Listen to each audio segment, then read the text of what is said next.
Hello friends, welcome to जानी talks. तो आज की इस वीडियो में हम डिस्कस करने वाले हैं जीके, हिंदी, इंग्लिश और करंट अफेयर के बहुत ही महत्वपूर्ण प्रश्न। ये जो है छोटा सा मॉक टेस्ट, इसमें हम 20 प्रश्न डिस्कस करेंगे। अगर आप इनमें से 15 प्रश्न का जवाब सही दे देते हैं तो आप राइट डायरेक्शन में हैं, आपकी तैयारी बिल्कुल सही हो रही है। तो दोस्तों, ये जो हमने सीरीज शुरू करी है इसकी 48th क्लास है। इससे पहले की 47 क्लासेस आपने नहीं देखी हैं तो आप हमारे चैनल की प्लेलिस्ट में जाकर देख सकते हैं और अपनी तैयारी को पुस्टअप कर सकते हैं। तो चलिए शुरू करते हैं पहले प्रश्न से। First question is who wrote Sanskrit grammar. Sanskrit व्याकरण किसने लिखा। तो दोस्तों, जो संस्कृत व्याकरण है उसकी जो रचना है वो पाणिनि के द्वारा करी गई थी। तो इसका ऑप्शन सी जो है वो सही हो जाएगा। पाणिनि के द्वारा संस्कृत व्याकरण की रचना करी गई थी। और दोस्तों, जो चरक थे ये कनिष्क के दरबार में प्रसिद्ध चिकित्सक थे। अगला प्रश्न है द वर्ड गोत्रा occurs for the first time in. शब्द गोत्र प्रथम बार उद्भव हुआ था। तो दोस्तों, जो गोत्र शब्द है इसका जो प्रथम बार उद्भव हुआ है यानी कि पहली बार वर्णन है वो है उत्तर वैदिक काल में। इसका ऑप्शन ए जो है वो सही हो जाएगा, ऋग्वेद में। अगला प्रश्न है Gandhara school of art came into existence in. कला की जो गंधार शैली है वो अस्तित्व में आई। तो आपको बताना है वो कब आई थी अस्तित्व में। तो दोस्तों, ये आई थी महायान संप्रदाय के समय। तो इसका ऑप्शन डी जो है वो सही हो जाएगा। जब जो कुषाण शासक कनिष्क वगैरह थे तो उस समय ही जो गंधार शैली थी वो अस्तित्व में आई थी। अगला प्रश्न है who was popularly known as Nana Saheb. किसे लोकप्रिय रूप से नाना साहेब के नाम से जाना जाता है। तो दोस्तों, जो मराठा थे उनके जो पेशवा थे, दूसरे पेशवा बालाजी बाजीराव, इसका ऑप्शन बी जो है वो सही हो जाएगा। उन्हें नाना साहब के नाम से जाना जाता था। तो इसका ऑप्शन बी जो है वो सही हो जाएगा।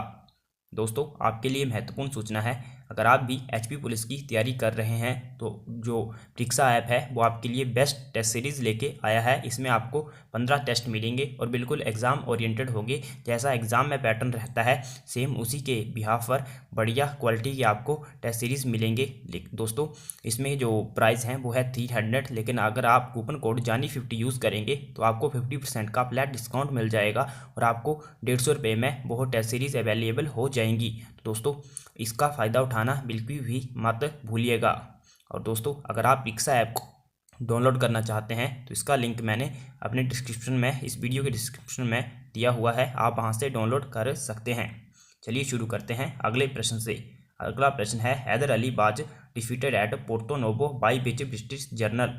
हैदर अली को पोर्तो नोवो में किस ब्रिटिश जर्नल द्वारा हराया गया था। तो दोस्तों, जो हैदर अली थे मैसूर के शासक थे, टीपू सुल्तान के पिता। उनको जो पोर्टो नोवो की लड़ाई हुई थी उसमें सर आर्यकुट के द्वारा हराया गया था। तो इसका ऑप्शन बी जो है वो सही हो जाएगा। अगला प्रश्न है which of the following was the first reform movement started in 19th century. निम्न में से कौन सा 19वीं शताब्दी में प्रारंभ प्रथम सुधार आंदोलन था। तो दोस्तों, इन ऑप्शन के अकॉर्डिंग ऑप्शन बी सही हो जाएगा। जो ब्रह्मा समाज था इसकी जो स्थापना थी वो 1828 में करी गई थी और आर्य समाज की 1875 में और प्रार्थना समाज की 1867 में और रामकृष्ण मिशन की 1897 में करी गई थी स्वामी विवेकानंद के द्वारा। अगला प्रश्न है Ahmedabad textile labour association was founded by. Ahmedabad textile श्रमिक संघ की स्थापना किसके द्वारा करी गई थी। तो दोस्तों, ये करी गई थी आपकी जो अनसुईया बहन साराभाई थे उनके द्वारा। ऑप्शन डी जो है वो सही हो जाएगा। वैसे 1918 में दोस्तों महात्मा गांधी इसके मेंटर भी थे, लेकिन इसका ऑप्शन डी सही हो जाएगा। वैसे अहमदाबाद टेक्सटाइल श्रमिक संघ की स्थापना थी अनसुईया बहन साराभाई के द्वारा करी गई थी। अगला प्रश्न है who was elected the president of India Indian national Congress thrice. निम्न में से आपको बताना है कौन सा व्यक्ति भारतीय राष्ट्रीय कांग्रेस का 3 बार अध्यक्ष चुना गया। तो दोस्तों, इनमें ऑप्शन सी जो है वो सही हो जाएगा, दादा भाई नौरोजी। दादा भाई नौरोजी भारतीय राष्ट्रीय कांग्रेस के 3 बार अध्यक्ष चुने गए थे। पहली बार 1886 में, दूसरी बार 1893 में और तीसरी बार 1906 में चुने गए थे। अगला प्रश्न है federal system with strong centre has been borrowed by the Indian constitution from. मजबूत केंद्र वाली संघ व्यवस्था भारतीय संविधान में ली गई है। दोस्तों, ये ली गई है कनाडा से। तो ऑप्शन बी जो है वो सही हो जाएगा, कनाडा। अगला प्रश्न है who among the following has the power to regulate the right of citizenship in India. भारत में नागरिकता के अधिकार के विनियमन की शक्ति निम्न में से किसके पास है? तो दोस्तों ये है पार्लियामेंट के पास, यानी कि संसद के पास। तो इसका ऑप्शन बी जो है वो सही हो जाएगा। संसद के पास है जो नागरिकता के अधिकार की संबंधों में शक्तियाँ हैं। अगला प्रश्न है, who among the following president of India held office for 2 consecutive terms? निम्न में से किस भारतीय राष्ट्रपति ने लगातार 2 कार्यकाल के लिए पद धारण किया? तो दोस्तों जो भारत के प्रथम राष्ट्रपति थे डॉक्टर राजेंद्र प्रसाद, उन्होंने 2 लगातार कार्यकाल के लिए जो पद था धारण किया था। तो इसका ऑप्शन सी जो है वो सही हो जाएगा, डॉक्टर राजेंद्र प्रसाद। अगला प्रश्न है, what could be the maximum time limit of 0 hour? शून्यकाल के लिए अधिकतम अवधि कितनी हो सकती है? तो दोस्तों जो शून्यकाल के लिए अधिकतम अवधि होती है वो होती है 1 आवर, 1 घंटा। तो इसका ऑप्शन बी जो है वो सही हो जाएगा।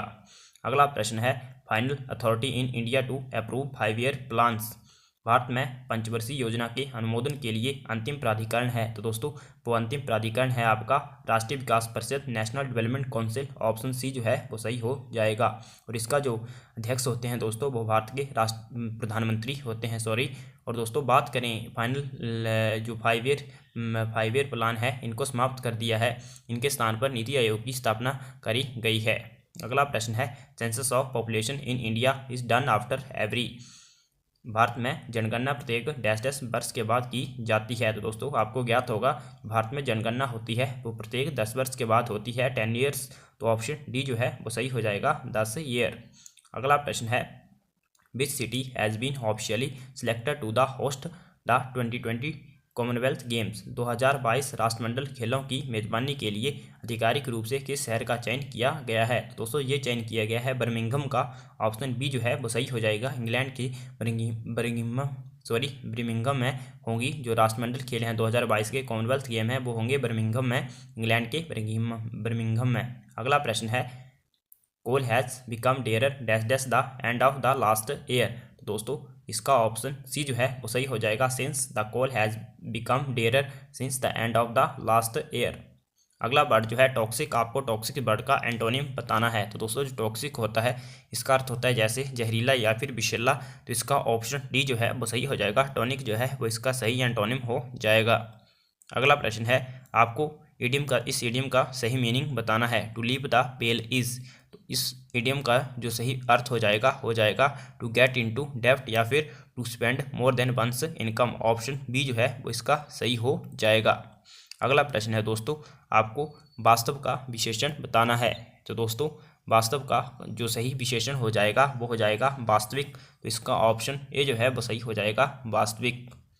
दोस्तों जैसा कि आपको पता है जो धर्मार्थ है इसमें आपको बताना है कौन सा समास है। तो आपको एक प्रश्न होमवर्क के लिए दिया जाता है, तो आपको इसका आंसर कमेंट करके बताना है कि धर्मार्थ में कौन सा समास है। आपको बताना है इसमें तत्पुरुष समास है, अव्ययी भाव या फिर बहुव्रीहि समास है।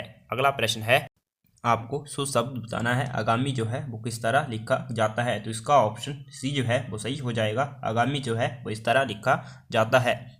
तो दोस्तों आज की वीडियो में इतना ही। आप कमेंट करके बताइए आपके कितने प्रश्न सही हुए।